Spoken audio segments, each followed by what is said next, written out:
Hello दोस्तों, तो कैसे हैं आप सब। दोस्तों, आज फिर हम आप लोगों के सामने इंजेक्शन मोल्डिंग से संबंधित एक नए टॉपिक के साथ आए हैं। टॉपिक बहुत अच्छा है। कई लोगों की जो प्रॉब्लम्स हैं, जो प्रॉब्लम्स बताते हैं, उसका हल इसी टॉपिक के अंदर है। जैसे जो कहते थे कि रनिंग मशीन में सिंकेज कैसे आता है, क्यों आता है, रनिंग मशीन में शॉर्ट मोल्डिंग क्यों आता है, कैसे आता है, रनिंग मशीन में फ्लैशेस क्यों आ जाती है, कैसे आती है, और रनिंग मशीन में कुशन वेरिएशन क्यों होता है या फिर फिल टाइम में वेरिएशन क्यों होता है, इन सब सवालों का जवाब आप लोगों को मिल जाएगा। आज जो मैंने टॉपिक लिया है, इस टॉपिक में बहुत ही सीखने को मिलने वाला है। बहुत ही अच्छा टॉपिक चुना है हमने। टॉपिक का नाम है मशीन में बैक फ्लो क्या होता है। हाँ जी, हम बात करने वाले हैं बैक फ्लो क्या होता है। इंजेक्शन मोल्डिंग मशीन में बैक फ्लो क्या होता है और उसको हम चेक कैसे करते हैं, चेक करने का तरीका क्या होता है, और अगर मशीन के अंदर बैक फ्लो है तो क्या क्या प्रॉब्लम्स आती हैं। बहुत सारी प्रॉब्लम्स आती हैं। बैक फ्लो से संबंधित जितनी भी प्रॉब्लम्स आती हैं कैसे हल करते हैं और उसका रीज़न क्या है और हम इसको कैसे सॉल्व कर सकते हैं, उस पे बात करते हैं। इंजेक्शन मोल्डिंग मशीन में अगर बैक फ्लो है तो बहुत सारी प्रॉब्लम्स आती हैं। जैसे सिंकेज आता है और शॉर्ट मोल्डिंग आता है, फ्लैशेस आती हैं, ओवर पैक हो जाता है, पार्ट कैच होता है, पिन मार्क आता है, इजेक्टर इम्प्रेशन आता है।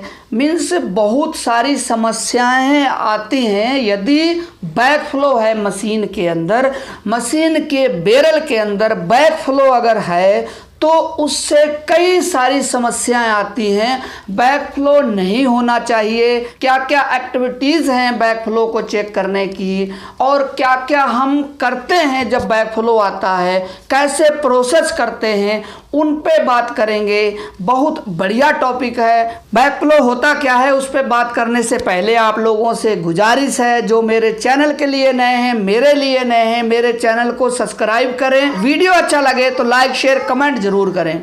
सिंपली हम कह सकते हैं बैक फ्लो मतलब बैक फ्लो, यानी कि किसी चीज का फ्लो रिटर्न होना, बैक होना। कोई भी लिक्विड को हम अगर फॉरवर्ड कर रहे हैं, यदि वो किसी कंडीशन वश पीछे को आता है तो उसे बैक फ्लो कहेंगे कि वो पीछे को आ रहा है, यानी कि बैक फ्लो मार रहा है उसका। तो इसी तरह इंजेक्शन मोल्डिंग मशीन में जो बैक फ्लो होता है, यदि हम जब इंजेक्शन करते हैं तो इंजेक्शन के बाद बैरल के अंदर स्क्रू जो रहता है उससे स्लिप होके जो मटेरियल रिटर्न बैरल में रहता है उसको कहते हैं बैक फ्लो। वो कितने परसेंट है, कितना है, अगर ज़्यादा है तो प्रॉब्लम्स आती हैं, कम है तो वो मैनेज हो जाता है, शॉर्ट साइज से मैनेज हो जाता है। देखिए, जैसा कि आप पिक्चर में देख रहे हैं, यदि हमारा शॉर्ट साइज 100 mm है, शॉर्ट साइज 100 mm है, तो हमने इसको इंजेक्ट करना है, यहाँ पर ब्लॉक कर देना है। जो ये नोजल है, नोजल को ब्लॉक कर देना है किसी चीज से, या फिर नोजल का होल ना हो ऐसी नोजल लगा के, या फिर किसी मेटल से बटिंग करके टच करा देंगे मोल्ड में, तब हमें इंजेक्शन करना है। तो उस कंडीशन में यदि ये 100 mm मटेरियल है, शॉर्ट साइज 100 mm है, तो हमने इंजेक्ट किया। इंजेक्ट करने के बाद प्रेशर जैसे ही लगता है तो ये जो पोजीशन रहती है 100 mm वाली, वो मान लिया 90 mm पहुंच गई। 90 mm पहुंची अगर ये जो पोजीशन शॉर्ट साइज वाली 90 mm पहुंचने के बाद, जैसे 10 सेकंड तक सेट करा हुआ है हमने इंजेक्शन टाइम, 90 mm तक इंजेक्ट हुआ, 90 mm के बाद पोजीशन रिटर्न हुई। रिटर्न होने के बाद यदि 100 mm आ जाती है रिटर्न पोजीशन, जो स्क्रू की रिटर्न पोजीशन है 100 mm आ जाती है, जितना हमने शॉर्ट साइज रखा हुआ है उतने mm आ जाती है, आगे तो मटेरियल जा नहीं रहा है, तो मतलब ये पूरा स्लिप नहीं हुआ है, स्क्रू के ऊपर स्लिप नहीं हुआ है, रिंग प्लंजर में कोई कंसर्न नहीं है, तो हम ये कह सकते हैं कि इसका बैक फ्लो नहीं है। और यदि ये 90 mm पहुंच गया है और 90 mm के बाद रिटर्न नहीं आया है 100 mm, यानी 90 mm ही रह गया है, 10 mm जो हमारा बचना चाहिए था कुशन के रूप में या कुछ ऐसा बचना चाहिए था मटेरियल, वो मटेरियल नहीं बचा, तो मतलब इसमें 10 mm बैक फ्लो है, इसमें 10 mm बैक फ्लो है, मटेरियल जो है वो 10 mm जो है मटेरियल स्लिप हो गया है, स्क्रू के ऊपर स्लिप हो गया है, मशीन के अंदर जो बैरल रहती है, बैरल के अंदर जो स्क्रू रहता है, स्क्रू के ऊपर मटेरियल स्लिप हो गया है, बैक चला गया है, बैरल में चला गया है, इसका मतलब तो हम ये कह सकते हैं इसमें 10 mm का बैक फ्लो है। यही जो होता है बैक फ्लो कहलाता है। बैक फ्लो चेक करने के लिए सबसे पहले आपको क्या करना है, मोल्ड को क्लोज करना है।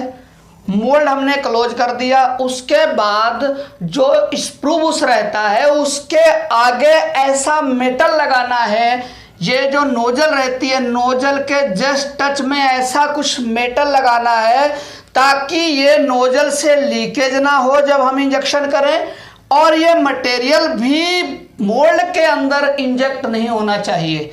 ये कंडीशन होगी। हमने नोजल को टच करा दिया, यहाँ कोई मेटल लगा दिया, मेटल से हमने नोजल को ब्लॉक कर दिया, नोजल को ब्लॉक कर दिया। अब इस कंडीशन में हमें क्या करना है, मोल्ड को क्लोज रखना है।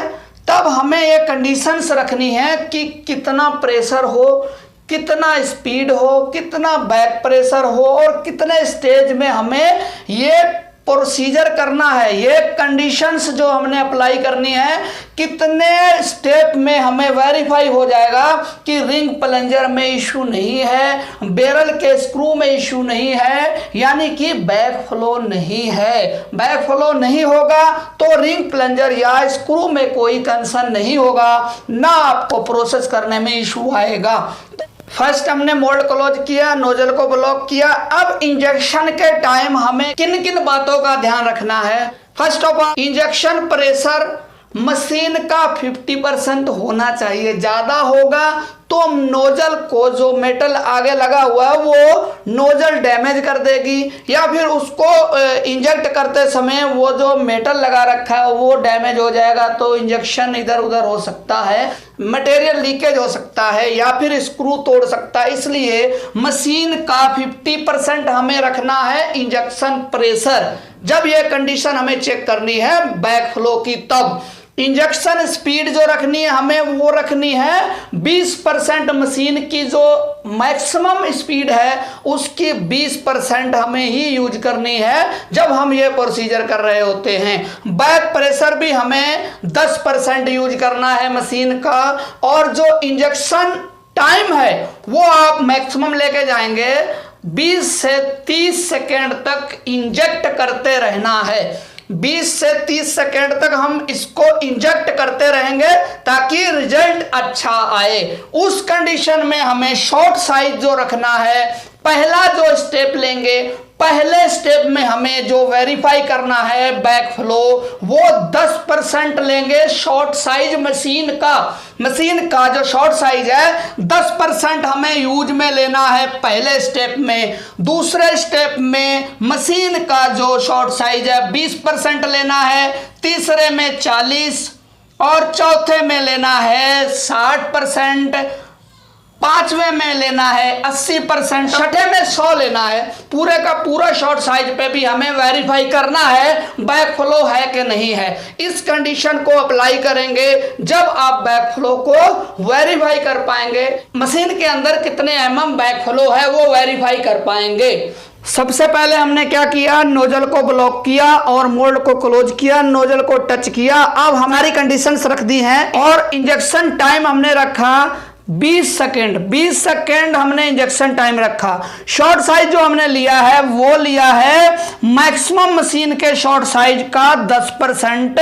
200 mm मान लो शॉर्ट साइज है मैक्सिमम मशीन का किसी का, यदि 10% लेते हैं तो हमारा वो होता है 20 mm। 20 mm हमने शॉर्ट साइज ले लिया मशीन का। अब चार्जिंग किया, पूरा चार्जिंग होने के बाद 20 mm लेती है मशीन। 20 mm स्क्रू पीछे जाता है, स्क्रू चार्ज जो होता है वो 20 mm तक होता है। 20 mm चार्ज हुआ। अब हमने 20 सेकेंड तक इंजेक्शन करना है, 20 सेकेंड तक इंजेक्ट करते रहना है मटेरियल को। आगे से ब्लॉक है, इंजेक्ट किया 20 सेकेंड तक। 20 mm था, 20 mm शॉर्ट साइज जो है वो था। अब हमने इंजेक्ट किया तो 18 हो गया। 18 mm शॉर्ट जो है इंजेक्शन के बाद जो पोजीशन स्क्रू की आई 18 mm तक आई। इसमें अंतर आया 2 का, यानी कि 2 mm का अंतर आया। जो अंतर 2 mm का आया मीन्स पहले जो पोजीशन थी शॉर्ट साइज की 20 mm थी, इंजेक्शन जब तक कर रहे थे 20 सेकेंड तक, तब हो गई वो 18 mm। इसमें जो अंतर आ गया 2 mm का आ गया। यदि पूरा रिटर्न आ गया स्क्रू बिल्कुल 20 mm के बाद, इंजेक्ट होने के बाद 18 mm तक गया, उसके बाद भी 20 mm पे आके खड़ा हो गया स्क्रू, 20 mm तक खड़ा हो गया, तो वो बैक फ्लो 0 है, उसमें बिल्कुल नहीं है। अब हमने इसका अंतर निकाला, जो आया अंतर 2 mm आया। 2 mm मतलब 2 mm जो है वो उसके अंदर रह गया, मटेरियल स्लिप हुआ। 2 mm मटेरियल स्लिप हुआ। तो इसका जो अंतर था, पहले शॉर्ट साइज हमारा 20 था, बाद में 18 तक हो गया। 18 जो है स्क्रू जो पोजीशन है वो 18 हो गई, 18 mm तक। तो 2 mm का गैप आया, 2 mm अंतर आया इसमें। इसी तरह हमें 20% का लेना है। ये सारी कंडीशन 6 स्टेप जो बताई थी, 6 स्टेप तक हमें लेना है। अब 20 का जब लेंगे तो ये 40 हो जाएगा। 40 mm शॉर्ट साइज अगर करने के बाद हम फिर से वही कंडीशन अप्लाई करते हैं, 20 सेकंड तक इंजेक्ट करते रहते हैं मटेरियल को, तो इसकी कंडीशन जो आई, मान लो ये हमारा 40 था, 40 mm मटेरियल को हम जब चार्जिंग करते हैं 40 mm तक जाता है स्क्रू। जब इंजेक्ट करते हैं, इंजेक्ट करने के बाद ये पहुंच जाता है 38 mm।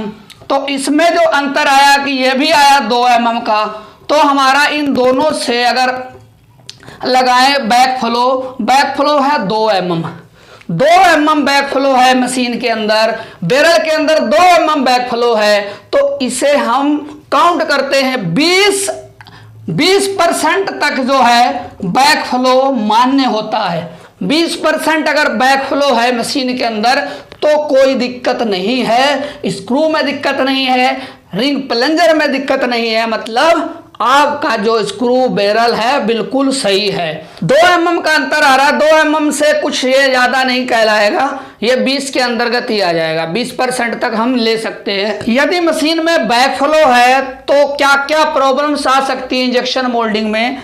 शॉर्ट आ जाएगा, पार्ट शॉर्ट मोल्डिंग आएगा रनिंग कंडीशन में। फ्लैशेस आएंगे रनिंग कंडीशन में, क्योंकि जब बैक फ्लो होता है तो कभी मशीन शॉर्ट साइज ज़्यादा लेती है, मटेरियल ज़्यादा लेती है, कभी कम लेती है, तो फ्लैशेस आएंगे या फिर शॉर्ट मोल्डिंग आएगा। जब बैक फ्लो होता है तो स्क्रू में मटेरियल स्लिप होता है तो होल्डिंग प्रॉपर नहीं लगती है, होल्डिंग नहीं लगती है तो वो सिंक मार्क भी आता है। रनिंग कंडीशन में भी ये कंडीशन हो सकती है, और आप पैक करना चाहें तो भी पार्ट पैक नहीं होगा। अगर बैक फ्लो है तो ज़्यादा प्रॉब्लम आती है। ओवर पैक भी हो जाता है, रनिंग कंडीशन में ओवर पैक भी हो जाता है, क्योंकि उसकी कोई कंडीशन फिक्स है नहीं कि बैक फ्लो है कितने mm तक मटेरियल जाएगा, कितने mm तक नहीं जाएगा, तो ओवर पैक भी हो सकता है पार्ट। ओवर पैक जब पार्ट होगा तो पिन मार्क आएगा, इजेक्टर मार्क आएगा, इजेक्टर इंप्रेशन आता है जो पार्ट पे, वो कंडीशंस भी आ सकती हैं। मशीन के अंदर अगर बैक फ्लो है तो कुशन वेरिएशन जरूर होगा, 100% होगा। अगर कुशन वेरिएशन होगा तो आप प्रोसेस को स्टेबलाइज नहीं कर पाएंगे, स्टेबल नहीं कर पाएंगे प्रोसेस को। जो कुशन वेरिएशन है, कुशन वेरिएशन होगा तो फिल टाइम में भी वेरिएशन आएगा। अगर बैक फ्लो है तो फिल टाइम में वेरिएशन आता ही आता है, तो इसलिए बैक फ्लो को आप विधिवत चेक करें। बैक फ्लो नहीं होना चाहिए मशीन में। जो आप अच्छा प्रोसेस करना चाहते हैं तो अच्छे से प्रोसेस कर पाएंगे। यदि बैक फ्लो नहीं है तो मशीन के अंदर। तो कैसा लगा वीडियो आप लोगों को कमेंट करके जरूर बताएं, और वीडियो को लाइक करें, शेयर करें। कमेंट करके ये भी बता सकते हैं कि नेक्स्ट टॉपिक हमें कौन सा लेना चाहिए और किस पे आप लोगों को जानकारी चाहिए। इंजेक्शन मोल्डिंग से संबंधित जो भी टॉपिक है आप कमेंट करके बता सकते हैं। Thank you very much.